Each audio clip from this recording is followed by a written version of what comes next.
Hey guys, today I want to walk you through a dynamic warm-up routine that I like to use before I go on a run. So the first movement is simply just jump rope skips. Now I am not very coordinated and not very good at the jump rope, so I just do it without a jump rope. So that's just going to look like double leg hops. All right, you're going to do 100 of these, and then single leg hops. So just barely lifting that other leg off the ground and doing single leg hops. So you do the one and then you're going to do the other, and you might find that you have one that's tight or one that's weak, and this is going to help with those imbalances if you do this regularly. The next move that I'm going to show you is we're going to be doing a deep squat, and we're going to be alternating a knee to the ground. So I'll show you that, but it's really just being down here. If you've got more range than me, you might be able to do this with your heel on the ground. I'm not able to do that. But this really gets us into that like full flexion of the foot. And I do my best to point my foot forward when I'm doing this. But you're just gonna wanna come down, touch, touch, touch, touch. And the idea is to do 10 of these on each side. Honestly, sometimes I do more, sometimes I do less, just kind of depends on how much of a rush I'm in or how much I need that flexibility in my foot if it's really tight. But you're gonna do those, and then the next one is going to be like a combination stretch for your quad and for your hamstring. And so we're gonna start by stretching out this right quad and left hamstring. So you just get into your typical kneeling position, and then you're going to stretch your arm up over your head to get that full flexor stretch, get that quad stretching. So that's going to be your quad stretch, and then you're going to come down here into your hamstring stretch. So here and here. So it's this dynamic movement between one side and the other. Show it from the front too. So here's your full range for your quad, hamstring, quad, hamstring. And when you get into that deep hamstring stretch too, you can pull your toes back and get just a little more. And then obviously you're going to switch sides. So I'll show you that real quick. And just like with all of these movements, you might find that one side is tighter than the other. So the protocol is to do 10 of these for each side. But if you have a tighter side, go ahead and do a couple extra reps. The next one is deep lateral lunges. So you're going to get into a wide stance here, and you're going to come as far down. And again, if you're more flexible than me, maybe you can do this flat-footed, but I have to come up on my toes, and I come up into here, might use my hands a little bit, and come down into this side.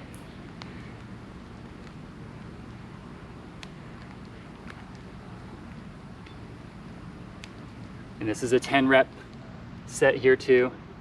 You can either get all the way down and sit down into it like that, or you can just get as far back as you're able to do with keeping your butt back and your back upright. And then the next one is to do a set of squats, but you're going to do them with your feet externally rotated at first, and then internally rotated. And so we can start with just doing a straight squat. So you got them a little bit externally rotated. And then you can come in here and do them internally rotated. So you're probably going to feel tightness in the ankles, in the knee, and the hip. We're working all that out. We're getting the ligaments and joints moving. So that's the straight one, but the one that I've really found super helpful is doing the 45-degree stance. And so you're facing forward, but you've got that one leg forward and the one leg back, still doing that external rotation for the first set, and then internal rotation. So this is putting your hip into all kinds of interesting positions that you're not normally doing if you're just running in a straight line. So it's a good warm-up for all those joints. And then obviously, so we'd stood to the right on that one with the right foot forward, and then you would stand to the left and do the externally rotated, and then the internally rotated.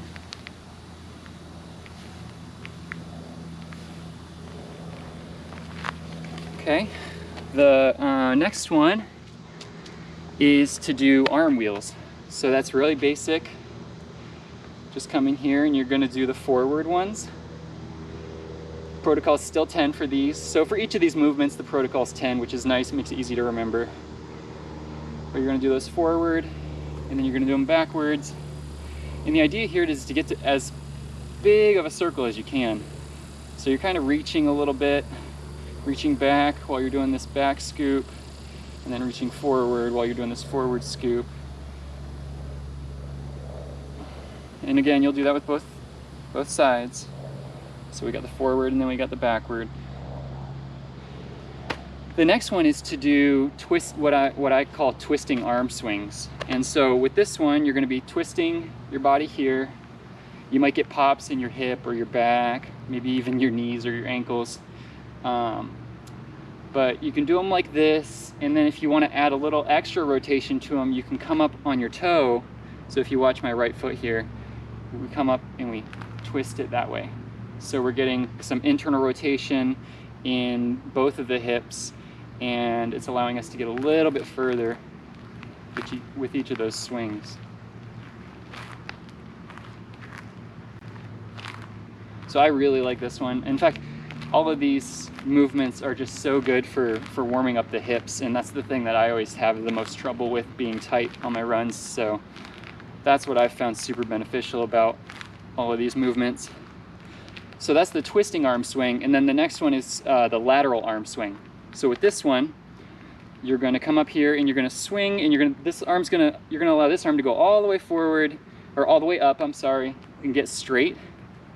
And then you're going to let this one come up and kind of find home under your armpit. So stand nice and tall with these. I end up giving myself like a little bit of a step while I'm doing these. I've just found that to be the most comfortable. You can also point the toe internally for these when you do them, and that allows for you to get a little bit further of a stretch.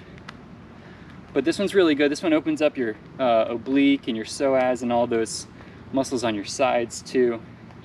And again, protocol is 10. Sometimes I find myself doing a little more. Sometimes it's nice to not even have to count, you know? You just kind of go through and you do what feels good. Don't get too serious about the numbers. The next one is flick backs. And so this is to kind of engage those lats, the back side of your core. And so it's just going to simply be letting your arms come up kind of in a relaxed motion. You're not doing a whole lot of force here. And then when you come back, you're going to internally rotate your hands. So you're coming externally here, and then you're going to internally rotate your hands and put them forward. And you might even find yourself doing a little bit of like get up on your toes for this one. This could also engage your glutes a little bit, because you're getting the whole extension of your legs while you're doing it as well. So those are arm flick backs.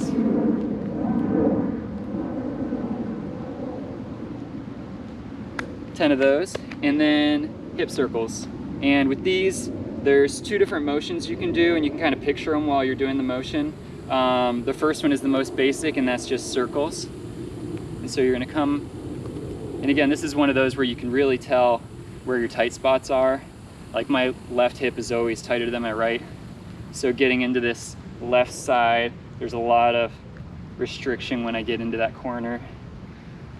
But same protocol for these, so you'd be trying to do 10. Try to get into those tight corners and just relax as much as possible. That's gonna help with your range of motion. But you'll go clockwise and counterclockwise. So you'll wanna make sure that you don't just go the one way, that you go both. And that feels very different for my hips for each one that I do. But super helpful. So that's the circle. The other one is to do like a sideways 8 or an infinity symbol. And so if you do that motion with your hips, you're coming like this: forward, forward, forward, forward, forward, forward. And then with this one, you can do a reverse pattern of it as well. So you'd come back this way, back, back, back, back, back, back. And then the other way is forward, forward, forward, forward, forward. And last but not least is to do kicks. This is probably one of the more common movements that you see when you see dynamic warm-up routines for running. But normally I would grab like a pole, a light pole or something wherever I'm doing this. I might grab the side of my car. But for demonstration purposes, I went ahead and just grabbed a piece of pipe. But you've got your forward kick, right? So you're just gonna do, again, protocol is just 10. So you're gonna do 10 on each side for that.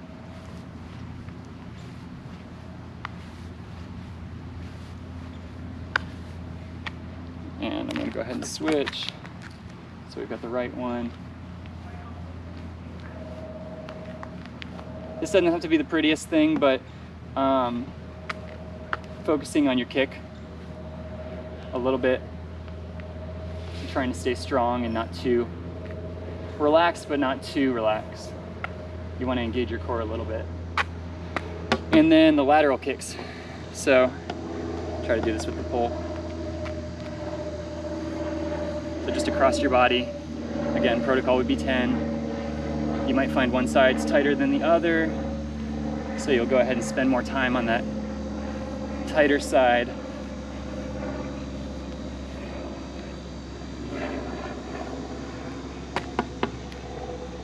Right.